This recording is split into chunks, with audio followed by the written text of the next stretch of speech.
Hello children, welcome back to the English class. In this video we are going to continue the usage of definite article the. Okay va? So last video லையும் article the எங்கே use பண்ணணும்னு பார்த்துட்ருக்கோம். So அதையுடைய continuation தான் இந்த வீடியோலையும் பார்க்க போகிறோம். So 15th rule என்னென்னு பார்த்தீங்கன்னா we can use the before the ordinal numbers. Okay, demonstrative அட்ஜெக்டிவ்லேயே நான் அட்ஜெக்டிவ் நடத்தும் போதே உங்களுக்கு சொல்லியிருப்பேன். அட்ஜெக்டிவ்ஸ் ஆஃப் நம்பர்ஸில் பார்த்தீங்கன்னா 2 இருக்குது. ஆர்டினல் நம்பர்ஸ், கார்டினல் நம்பர்ஸ், நாமினல்ஸ்னு ஒன்று சொல்லுவாங்க. ஸோ ஆர்டினல் நம்பர் அப்படின்னா என்னென்னு பார்த்தீங்கன்னா ஃபர்ஸ்ட், செகண்ட், தேர்ட் அப்படின்னு சொல்லிட்டு பொசிஷனை சொல்கிற நம்பர்ஸை தான் நம்ம ஆர்டினல் நம்பர்ஸ்ன்னு சொல்லுவோம். அண்ட் 1, 2, 3 அப்படின்னு சொல்லிட்டு கவுண்ட் பண்ணுற நம்பர்ஸை நம்ம கார்டினல் நம்பர்ஸ்ன்னு சொல்லுவோம். இப்போது அந்த பொசிஷனை சொல்கிற மாதிரி ஃபர்ஸ்ட், செகண்ட், தேர்ட், ஃபோர்த், ஃபிஃப்த்னு இருக்கு இல்லையா, அந்த மாதிரி நம்பர்ஸ்க்கு முன்னாடியும் நம்ம என்ன யூஸ் பண்ணலாம்? the யூஸ் பண்ணலாம்.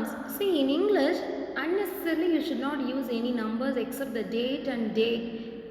Okay, date or year.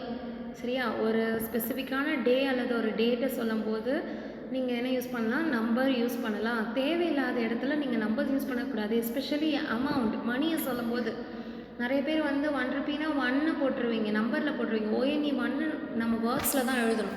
சரியா? ஸோ அது கூட சம்டைம்ஸ் உங்களுக்கு எரர் ஸ்பாட்டிங்கில் வரலாம். ஒரு சென்டென்ஸில் எரரே இல்லாத மாதிரி இருக்கும். கிராமட்டிக்கலாக நம்ம ஆர்டிகல்ஸ், ப்ரிப்போசிஷன்ஸ் எல்லாமே பார்ப்போம், எரரே இருக்காது. ஆனால் அது எரர் ஸ்பாட்டிங்கில் கேட்டிருப்பாங்க. என்னென்னு பார்த்தீங்கன்னா வேர்ட்ஸில் கொடுக்காம நம்பர்ஸில் கொடுத்துருப்பாங்க. அமௌண்ட்டு 100 ருபீஸ்னால் 100 கொடுத்தாங்கன்னா அதுதான் எரர். அங்கே 100 அப்படியே ஸ்பெல்லிங்கில் இருக்கணும். சரியா? ஸோ த ஆர்டினல் நம்பர்ஸ்க்கு முன்னாடி நம்ம என்ன யூஸ் பண்ணணும்? த யூஸ் பண்ணணும். Example, he was the first man to stand up. So அவன் தான் வந்து எது கேட்டாலும் செய்யறதுக்கு முன்னாடி வருவான். So the first man. The 6th chapter of this book is very interesting. Okay, 6th, it is also a position, right? So 6th chapter அப்படிங்கும்போது the 6th chapter. Okay, so இங்கே கொடுத்துருக்காங்க பாருங்கள். First, second, third are called ordinals and 1, 2, 3 are called cardinals. So இந்த ordinal numbers வந்து நீங்கள் வேறு எங்கெல்லாம் use பண்ணலாம் அப்படின்னா, ஒருத்தங்களுடைய position. What is the ordinal position of Indira Gandhi? So Indira Gandhi என்ன, அவங்களுடைய பொசிஷன் என்ன? இந்தியாவில் பிரசிடெண்ட்டாக அவங்களுடைய பிரைம் மினிஸ்டர் அவங்களுடைய பொசிஷன் என்னன்னு கேட்டாங்கன்னா நீங்கள் எழுத தெரியணும் உங்களுக்கு. ஓகேவா? அப்போ she is the first, she is the second, she is the third அப்படின்னு சொல்லுவோம் இல்லையா, அந்த மாதிரி தான். What is the ordinal position of Kiran Bedi as a police அப்படின்னா she is the first woman police in India. So அப்போ த ஃபர்ஸ்ட். அப்போது ஒருத்தவங்களுடைய பதவிகளை சொல்லும் போது நீங்கள் என்ன யூஸ் பண்ணலாம்? த யூஸ் பண்ணலாம். Next, before musical instruments and name of inventions. இது அடிக்கடி கேட்குற ஒரு எரர் ஸ்பாட்டிங் என்னன்னு பார்த்தீங்கன்னா, மியூசிக்கல் இன்ஸ்ட்ருமெண்ட் முன்னாடி வந்து என்ன பண்ணிடுவாங்க, உங்களுக்கு ஆர்டிக்கல் கொடுக்காம விட்டுருவாங்க. நீங்கள் அதில் என்ன பண்ணணும்னா அந்த இன்ஸ்ட்ருமெண்ட்டுக்கு முன்னாடி த யூஸ் பண்ணணும். Name of the musical instrument. Okay, அந்த நேம் ஸ்பெசிஃபிக்காக கொடுத்துருக்கணும். Example, he can play the flute, okay, the harmonium well. Okay, the table, I don't know what is it, might be not an ordinary table, ஏதாவது ஒரு musical இன்ஸ்ட்ருமெண்ட்டாக கூட இருக்கலாம். Okay, who invented the telephone? அதே மாதிரி யாராவது ஒரு கண்டுபிடிச்சிருக்காங்க அப்படின்னு வச்சுக்கோங்களேன். ஏதாவது ஒரு கண்டுபிடிப்பை சொல்லும் போது நீங்கள் அங்கே என்ன யூஸ் பண்ணலாம்? அந்த பொருளுக்கு முன்னாடி நீங்கள் த யூஸ் பண்ணலாம். ஓகேவா? Next, before an adjective when the noun represents a class of persons.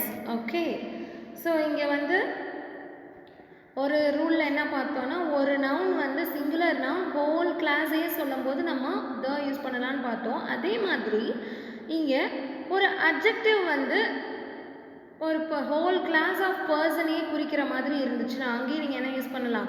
The use பண்ணலாம். இங்கே பாருங்கள். ஸோ இந்த சென்டென்ஸில் the young will support the, actually இது நேஷன், மோஷன் இருக்குது, நேஷன் எழுதிக்கோங்க. சரியா? அது மோஷன் கிடையாது, நேஷன்னு மாற்றிக்கோங்க. Okay, so the young will support the nation. So இங்கே யங்குங்கிறது வந்து அட்ஜெக்டிவ் இல்லையா, ஏன்னா இட் டிஸ்கிரைப்ஸ் த நவுன். ஏஜை நம்ம வயசை டிஸ்கிரைப் பண்ணுது இல்லையா. ஸோ அப்போ யங்குன்ற அட்ஜெக்டிவ் வந்து சிங்குலராக தெரிஞ்சாலும் த யங் வந்து என்ன, யாரை குறிக்குது? எல்லா யங்ஸ்டர்ஸையும் குறிக்குது.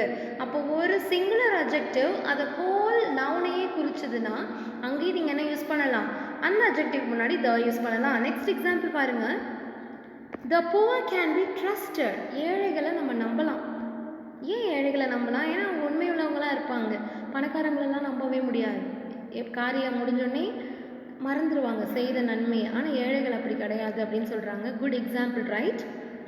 Okay, the poor can be trusted. இந்த இடத்துல புவர் அப்படிங்கிறது வந்து அட்ஜெக்டிவ் தான், ஆனால் இங்கே ஒருத்தங்களை குறிக்கல, ஏழை மக்கள் எல்லாரையும் குறிக்குது. அப்போது ஒரு அட்ஜெக்டிவ் எல்லா நவுனையுமே குறிச்சதுன்னா, அந்த கேட்டகரியில் வர எல்லா பர்சனையுமே அது சொல்லுச்சு அப்படின்னா, அதுக்கு பதிலாக ஒரே ஒரு அட்ஜெக்டிவ் வந்துருந்துச்சுன்னா அந்த அட்ஜெக்டிவ்க்கு முன்னாடி நீங்கள் என்ன யூஸ் பண்ணலாம், த யூஸ் பண்ணலாம். அதே மாதிரி த ரிச், இந்த வார்த்தையும் வந்து ரிச்னா இந்த இடத்துல யார், பணக்காரங்க, சரியா?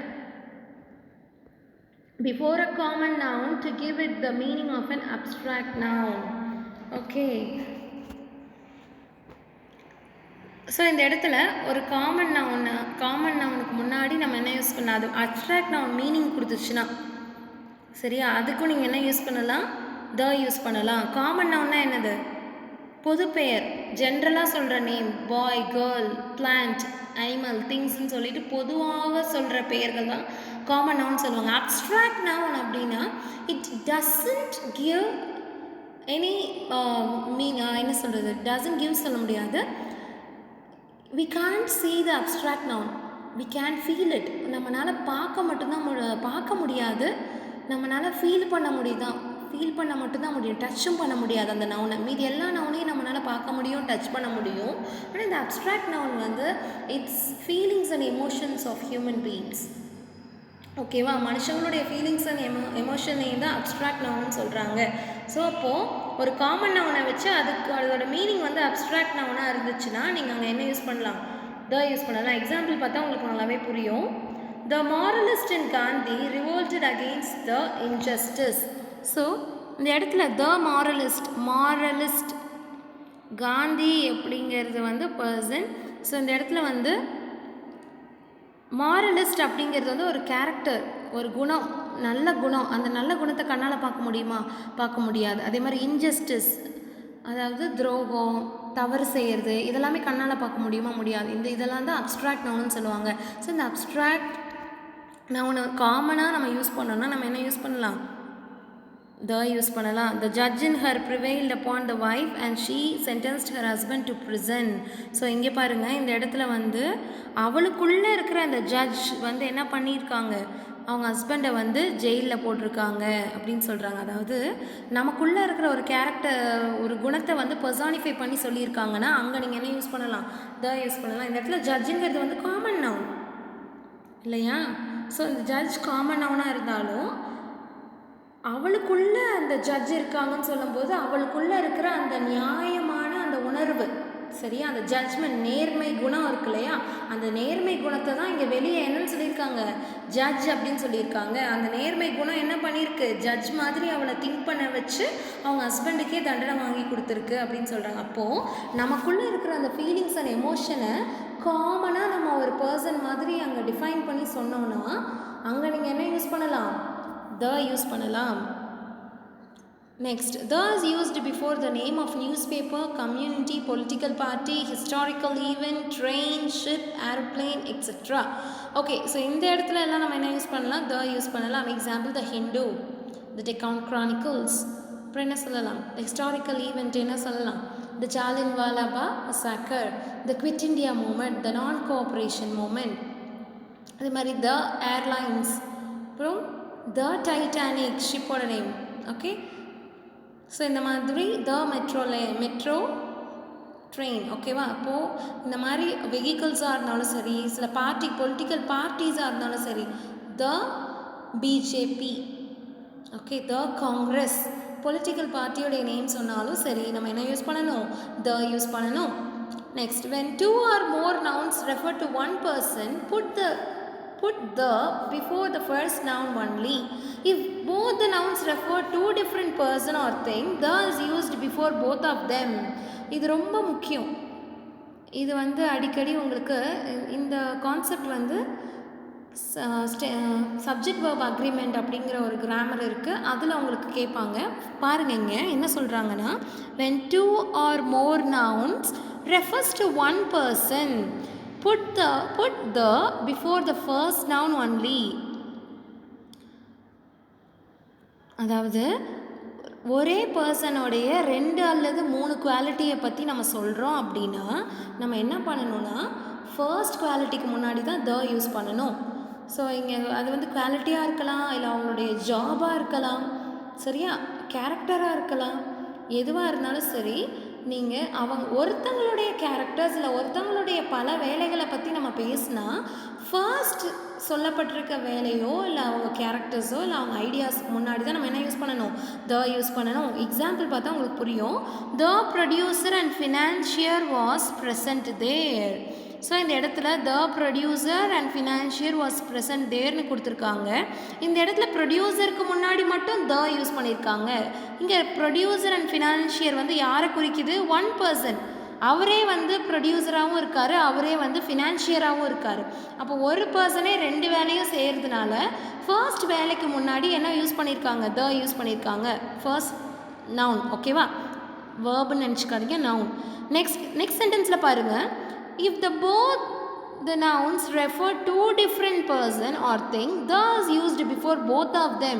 Suppose 2 அல்லது 3 நவுன் வந்து டிஃப்ரெண்ட்டான பர்சனை குறிச்சதுன்னா ஒவ்வொருத்தவங்களுக்கு முன்னாடி நீங்கள் என்ன யூஸ் பண்ணணும், ஒவ்வொரு அந்த நவுனுக்கு முன்னாடி நீங்கள் என்ன யூஸ் பண்ணணும், த யூஸ் பண்ணணும். செகண்ட் எக்ஸாம்பிள் பாருங்கள். The producer and the financier was present there. இங்கே த ப்ரொடியூசர் த ஃபினான்ஷியர்னு சொல்லும்போது அங்கே ப்ளூரல் ஃபார்மில் வந்திருக்கு. 2 பேர், 2மே டிஃப்ரெண்ட்டான பர்சன். ஆனால் ஃபர்ஸ்ட் சென்டென்ஸில் பாருங்கள், ப்ரொடியூசருக்கு முன்னாடி மட்டும்தான் த யூஸ் பண்ணியிருக்கேன். அப்போனா அதே பர்சன் தான் ப்ரொடியூசராகவும் இருக்கார், ஃபினான்ஷியராகவும் இருக்கார். அப்போது இந்த மாதிரி ஒரு பர்சனுடைய 2 குவாலிட்டி அல்லது 2 கேரக்டர்ஸ் அல்லது 2 ஜாபை பற்றி பேசினோம்னா ஃபர்ஸ்ட் வர ஜாபுக்கு முன்னாடி தான் நீங்கள் த யூஸ் பண்ணணும். சப்போஸ் நம்ம டிஃப்ரெண்ட்டான பர்சனை பற்றி பேசுகிறோன்னா ஒவ்வொருத்தவங்களுக்கும் தனித்தனியாக நம்ம என்ன யூஸ் பண்ணணும், த யூஸ் பண்ணணும். நேம் ஆஃப் த பர்சன் சொல்லலை, அவங்களுடைய பொசிஷன், அவங்களுடைய ஜாப், அவங்களுடைய கேரக்டர், ஓகேவா. Next, the is used as an adverb with a comparative.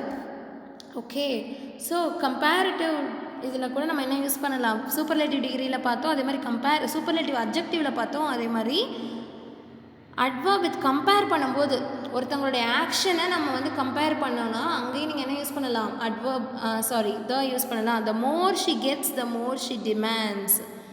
Okay, adverb அதாவது 2 விஷயத்தை கம்பேர் பண்ணுற மாதிரி வர அட்வர்ப். அட்வர்ப்னா என்னது, அட்வர்ப் குவாலிஃபைஸ் அ வேர்ப் இல்லையா, வேர்பை பற்றி சொல்கிறது தான் அட்வர்ப்னு சொல்லுவாங்க. அந்த அட்வர்பே வந்து 2 விதமாக நம்ம கம்பேர் பண்ணுறோம் அப்படின்னா அங்கே நீங்கள் என்ன யூஸ் பண்ணலாம், த யூஸ் பண்ணலாம். எக்ஸாம்பிள் பாருங்கள். the more she gets the more she demands. So அவள் எவ்வளோ வாங்குறாளோ அவ்வளோ வந்து அவள் டிமாண்ட் பண்ணுறா. Suppose she is working in a office means she is demanding more salary. ஏற்கனவே நிறைய சம்பளம் வாங்குறாங்க, மறுபடியும் சம்பளம் அதிகமாக வாங்கினாலும் மறுபடியும் அவங்க அதை டிமாண்ட் பண்ணுறாங்க அப்படின்னு சொல்கிறாங்க. அப்போது சம்பளமும் அதிகமாக ஏற்கனவே வருது, மறுபடியும் அதிகமாக கேட்குறாங்க. வாங்கிறதும் கேட்குறதும் கம்பேர் பண்ணுறாங்க பாருங்கள். ஸோ அதனால் வந்து இது ஆக்ஷன் தானே, சம்பளம் வாங்கிறதும் சம்பளம் கேட்குறதும் ஒரு ஆக்ஷன் தானே. ஸோ அந்த 2 ஆக்ஷனை பற்றி சொல்கிறது அட்வர்ப். அந்த 2 அட்வர்பும் கம்பேரபிளாக வருது. இது கூட அதை கம்பேர் பண்ணுறாங்க, சம்பளம் வாங்குகிற சம்பளத்துக்கும் கேட்குற சம்பளத்துக்கும் கம்பேர் பண்ணி சொல்கிறனால அங்கே என்ன யூஸ் பண்ணியிருக்காங்க, அந்த கம்பேரபிள் அட்வர்புக்கு முன்னாடி த யூஸ் பண்ணியிருக்காங்க. Next example. the sooner you complete the better it is. Okay, the sooner you complete the better it is. நீ வந்து சீக்கிரமாக முடிச்சுன்னா ரொம்ப நல்லாயிருக்கும் அப்படின்னு சொல்கிறாங்க. அப்போது இங்கே சூனர் பெட்டர் அப்படிங்கிறது இந்த கம்ப்ளீட்டுங்கிற ஆக்ஷனை குறிக்குது, சரியா. ஸோ அந்த மாதிரி 2 அட்வர்ப் கம்பேர் பண்ணி நம்ம சொல்கிறோம் அப்படின்னா அந்த அட்வர்ப்ஸ்க்கு முன்னாடி நம்ம என்ன யூஸ் பண்ணலாம், த யூஸ் பண்ணலாம். Next usage. The is used before comparative degree being used for selection or comparison. மறுபடியும் த வேறு எங்கெல்லாம் யூஸ் பண்ணலாம், கம்பேரிட்டிவ் டிகிரியில் நம்ம வந்து எதையாவது ஒரு பொருளை செலக்ட் பண்ணுற நேரத்தில் இல்லைன்னா கம்பேர் பண்ணுற இடத்துல நீங்கள் என்ன யூஸ் பண்ணலாம், த யூஸ் பண்ணலாம். He is the stronger of the 2. இப்போ நீங்கள் என்ன யாரையாவது செலக்ட் பண்ணுறீங்க இல்லை யாரையாவது நீங்கள் கம்பேர் பண்ணுறீங்க அப்படிங்கிற பட்சத்தில் அந்த கம்பேரிட்டிவ் டிகிரியில் நீங்கள் என்ன யூஸ் பண்ணலாம், த யூஸ் பண்ணலாம் அந்த அட்ஜெக்டிவ்ஸ் முன்னாடி. He is the stronger. இங்கே பாருங்கள், ஸ்ட்ராங்கெஸ்ட் நம்ம சூப்பர்லேட்டிவ் டிகிரிக்கு முன்னாடி தான் த வரும்னு பார்த்தோம். இருந்தாலும் இந்த ரூல்லையும் கம்பேரிட்டிவ் டிகிரிக்கு முன்னாடி த வரும்னு கொடுத்துருக்காங்க. ஆனால் அதுக்கு ஒரு கண்டிஷன் கொடுத்துருக்காங்க. எங்கே நீங்கள் கம்பேரிட்டிவ் டிகிரியில் த யூஸ் பண்ணணும்னு பார்த்தீங்கன்னா, கண்டிப்பாக நீங்கள் அந்த பர்சனை நீங்கள் செலக்ட் பண்ணுற மாதிரி இல்லை கம்பேர் பண்ணுற மாதிரி இருந்தால் தான் நீங்கள் என்ன யூஸ் பண்ணணும், த யூஸ் பண்ணணும். He is the stronger of the two. அந்த 2 பேரில் இவன் வந்து ரொம்ப வலிமையாக இருக்கான் அப்படின்னு ஒருத்தங்களை மட்டும் நம்ம சொல்கிறோம். This is the better of the 2 novels. இந்த 2 நாவலில் இந்த நாவல் மட்டும்தான் நல்லா இருக்குது.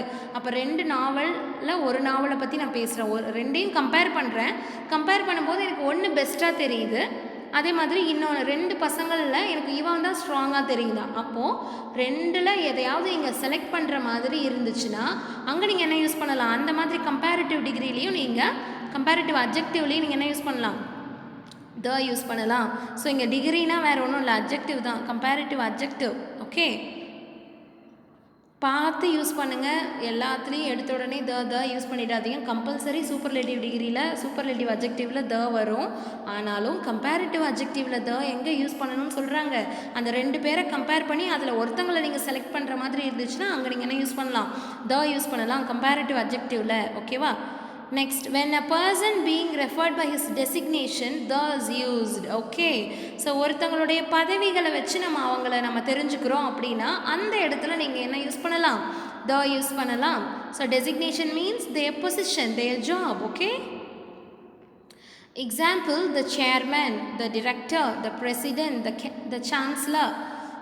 ஓகே, ஸோ ஒருத்தங்களுடைய ஜாபை வச்சு அவங்களுடைய ப்ரொஃபஷனை வச்சு அவங்கள நம்ம தெரிஞ்சுக்கிறோம் அப்படின்னா அந்த ப்ரொஃபஷனுடைய நேமுக்கு முன்னாடி நம்ம என்ன யூஸ் பண்ணலாம், த யூஸ் பண்ணலாம். All financial decisions will be taken by the chairman. So இந்த சேர்மேன் தான் எல்லா ஃபினான்ஷியல் டீலிங்ஸையும் அவர் தான் வந்து டிசைட் பண்ணுவார் அப்படின்னு சொல்கிறாங்க. அப்போது ஒருத்தவங்களுடைய பொசிஷன் ஜாபை சொல்லும் போதும் அந்த ஜாபுக்கு முன்னாடி நீங்கள் என்ன யூஸ் பண்ணலாம், அந்த பர்சனை சொல்லும் போது நீங்கள் என்ன யூஸ் பண்ணலாம், த யூஸ் பண்ணலாம். Next, when the thing referred is understood. Okay, ஏற்கனவே பேசின ஒரு விஷயத்தை நம்ம மறுபடியும் பேசுகிறோம். அப்படி பேசும்போது எனக்கு நல்லாவே புரியும். ஏற்கனவே சொன்ன விஷயங்களை நீங்கள் திருப்பி சொல்லும் போதே அது தான் யூஸ் பண்ணணும். ஸோ இங்கே என்ன யூஸ் பண்ணுறாங்க, கைண்ட்லி ரிட்டன் த புக் அப்படின்னு சொல்கிறேன். கைண்ட்லி ரிட்டன் த புக்குன்னு சொல்லும்போது ஏதோ ஒரு புக்கை நான் உங்கள்கிட்ட கொடுத்துருப்பேன். அந்த கொடுத்துருக்க புக்கை தான் நான் கேட்குறேன்னு தெரியும். அப்போ வந்து ஏற்கனவே சொல்லப்பட்ட அந்த புத்தகத்தை பற்றி தான் நான் மறுபடியும் பேசுகிறேன். ஸோ ஃபர்ஸ்ட் ரூலே நம்ம அதுதான் பார்த்தோம். we have to use the before the already referred noun. ஏற்கனவே சொல்லப்பட்ட நவுனுக்கு முன்னாடி நம்ம த யூஸ் பண்ணலாம் அப்படின்னு பார்த்தோம். அதை தான் இங்கே கொடுத்துருக்காங்க இன்டைரக்டாக. ஓகேவா? Can you turn off the light? Okay, can you turn off the light? இந்த லைட்டை நிறுத்த மாட்டியா நான் கேட்குறேன். இப்போ நிறைய ரூம்ஸ் இருக்குது. சப்போஸ் நம்ம ஸ்கூலே எடுத்துக்கோங்களேன். ஸ்கூலில் நிறைய ரூம்ஸ் இருக்குது. லைட்டை ஆஃப் பண்ண மாட்டிங்களா அப்படின்னு சொல்லிட்டு நான் உங்களை கேட்குறேன்னு வச்சுக்கோங்க. அப்போ நான் எங்கே கேட்டிருப்பேன், உங்கள் கிளாஸ் ரூமுடைய லைட்டை தான் ஆஃப் பண்ண சொல்லி கேட்டிருப்பேன். மற்றவங்க கிளாஸ் ரூமை நான் சொல்லியிருக்க மாட்டேன். அது உங்களுக்கு நல்லாவே புரியும் இல்லையா? அப்போ அதே மாதிரி ஒரு விஷயத்தை நம்ம பேசும்போது அந்த விஷயத்தை நமக்கு நல்லாவே புரிஞ்சுது அப்படின்னா நம்ம அங்கே என்ன யூஸ் பண்ணலாம், த யூஸ் பண்ணலாம். எழுத சொன்னதை எழுதிட்டியா அப்படின்னு நான் கேட்குறேன் உங்ககிட்ட. அப்போது நீங்கள் என்ன சொல்கிறீங்கன்னா, அப்போ நேற்று ஹோம்ஒர்க் கொடுத்துருப்பேன், அந்த ஹோம்ஒர்க்கை முடிச்சிட்டிங்களான்னு கேட்குறேன்றது உங்களுக்கு நல்லாவே தெரியும். அந்த மாதிரி இடத்துலலாம் நீங்கள் த யூஸ் பண்ணலாம். ஆனால் நான் இதே போயிட்டு நான் போகாத கிளாஸ் ஸ்டூடெண்ட் கிட்ட போயிட்டு நேற்று நான் எழுத சொன்னதை எழுதிட்டியானா அந்த பிள்ளைங்களுக்கு புரியுமா? புரியாது. அப்போது நமக்கு ஏற்கனவே புரிஞ்சுக்கிற மாதிரி சில விஷயங்கள் நவுனெல்லாம் இருந்துச்சுன்னா அங்கே நீங்கள் என்ன யூஸ் பண்ணலாம், த யூஸ் பண்ணலாம். Next, the is used in some phrases also. சில ஃப்ரேசஸ் செலக்டடான ஃப்ரேசஸ் இருக்குது. இந்த மாதிரி ஃப்ரேசஸ்க்கு கூட நீங்கள் என்ன யூஸ் பண்ணலாம், த யூஸ் பண்ணலாம். சி, ரொம்ப டீப்பாக கிளாஸ் போகுதுன்னு நீங்கள் நினைக்காதீங்க. It helps in exams, many competitive exams. Okay, நிறைய காம்படிட்டிவ் எக்ஸாமில் இங்கிலீஷ் வந்துச்சுன்னா இந்த ஆர்டிகல்ஸ் எல்லாமே கண்டிப்பாக கேட்பாங்க. எரர் ஸ்பாட்டிங் கண்டிப்பாக கேட்பாங்க. எரர் ஸ்பாட்டிங்கில் ஆர்டிக்கல் ஒரு பார்ட். ஓகேவா? ஸோ எதுவுமே வந்து வெறும் மார்க் பேஸில் படிக்காதீங்க. English always useful for you in your future. Okay, so here the is used in some phrases also. சில ஃப்ரேசஸில் நம்ம த யூஸ் பண்ணுறோம். Example, what is the matter? What is the மேட்டர்னு ஏன் கேட்குறோம்? ஏதோ ஒரு குறிப்பிட்ட ஒரு விஷயம் நடந்திருக்கு, அந்த ஸ்பெசிஃபிக்கான விஷயத்தை பற்றி கேட்குறதுனால வாட் இஸ் த மேட்டர்னு கேட்குறோம். கம் டு த பாயிண்ட், விஷயத்துக்கு வா. அப்போ அதுவும் ஒரு ஸ்பெசிஃபிக்கான ஒரு விஷயம். Next, she came to the rescue. அவள் தான் வந்து என்னை காப்பாற்ற வந்தா. Next, keep to the left, லெஃப்டில் தான் போகணும். ரோட் கிராஸ் பண்ணும்போது இல்லை ரோட் நடந்து போகும்போது லெஃப்ட்டில் தான் போகணும்லாம் சொல்லுவாங்க இல்லையா. Next the market is hot with the rumour. அந்த மார்க்கெட் முழுக்க ரூமர் தான், ஒரே புரளி பேச்சாகவே இருந்துச்சு. அப்போ ஏதோ ஒரு ஸ்பெசிஃபிக்கான விஷயத்தை தான் நம்ம சொல்கிறோம். Okay, he is in the wrong. அவன் வந்து தவறான இடத்துல இருக்கான். ஓகேவா. ஸோ இந்த மாதிரி வார்த்தைகள் ஸ்பெசிஃபிக்காக சில ஈவெண்ட்டை டைரெக்டாக சொல்லாமல் நம்மளால் புரிஞ்சுக்க முடிகிற மாதிரி இன்டைரக்டாக சில ஈவெண்ட்டை சொன்னாங்கன்னா அந்த மாதிரி ஃப்ரேசஸில் கூட நீங்கள் த யூஸ் பண்ணலாம். அதுவும் நவுனுக்கு முன்னாடி தான். இங்கே ராங்குங்கிறது அப்போ நவுனா மிஸ்ஸு நீ கேட்கலாம். ராங், ரூமர் இது எல்லாமே நவுன் தான். ஏன்னா நீங்கள் வந்து நவுனுடைய டெஃபினேஷன் கேட்டால் எல்லோரும் சொல்கிறது it refers place, animals, things அப்படி தான் சொல்லுவீங்க. ஆனால் it also refers ideas and concepts, events. ஓகேவா. நிகழ்ச்சிகளை சொல்லும் போதோ அதே மாதிரி ஒரு ஐடியாவை இல்லை ஒரு கான்செப்டை சொல்லும் போதோ இல்லை டெஃபினேஷன் எதுக்காவது சொல்லுவோம் இல்லையா, அது எல்லாமே நவுன் தான். சரியா. Next, in phrases go to the cinema and go to the theatre the is used. Cinema, theatre அந்த மாதிரி இடத்துலலாம் நீங்கள் என்ன யூஸ் பண்ணலாம், த யூஸ் பண்ணலாம். He went to the cinema yesterday. She is going to theatre. Okay, next, before the names of committee, club, foundation and trust. Committee, club, foundation, trust இந்த மாதிரி ஏதாவது ஒரு ஆர்கனைசேஷன்ஸ் இருந்துச்சுன்னா அதுக்கு முன்னாடி நீங்கள் என்ன யூஸ் பண்ணலாம், த யூஸ் பண்ணலாம். The Lions Club, the Rotary Club, the United Nation, the WHO, the Ford Foundation, the Rajiv Gandhi Trust. So இந்த மாதிரி ட்ரஸ்டோடைய நேம், கமிட்டி, கிளப்போடைய நேம், ஃபவுண்டேஷனுடைய நேம்ஸ்லாம் இருந்துச்சுன்னா நீங்கள் என்ன யூஸ் பண்ணலாம், த யூஸ் பண்ணலாம். ஓகேவா. Next, letters written to two or more unmarried sisters jointly may be addressed. அதாவது நிறைய சிஸ்டர்ஸ் இருக்காங்க அன்மேரிடு. சரியா. அவங்க வந்து ஒரே ஃபேமிலியில் நிறைய பேர், ஒரே ஃபேமிலினா அவங்க ரிலேட்டிவ்ஸ் எல்லாம் சேர்ந்து அவங்களுக்கு நீங்கள் ஏதாவது லெட்டர் எழுதுகிற மாதிரி இருந்தால் த மிஸ்ஸஸ் ஸ்மித். ஸோ மிஸ்ஸஸ் இந்த இடத்துல வந்து ப்ளூரல் ஃபார்ம். சரியா. த மிஸ்ஸஸ் ஸ்மித். ஓகே. ஸோ இதெல்லாம் உங்களுக்கு அவ்வளோவா கேட்க மாட்டாங்க. இருந்தாலும் சப்போஸ் பை சான்ஸ் கேட்டாங்கன்னா பயனுள்ளதாக இருக்கும். ஓகேவா. So we will see the omission of articles in the next video. Thank you.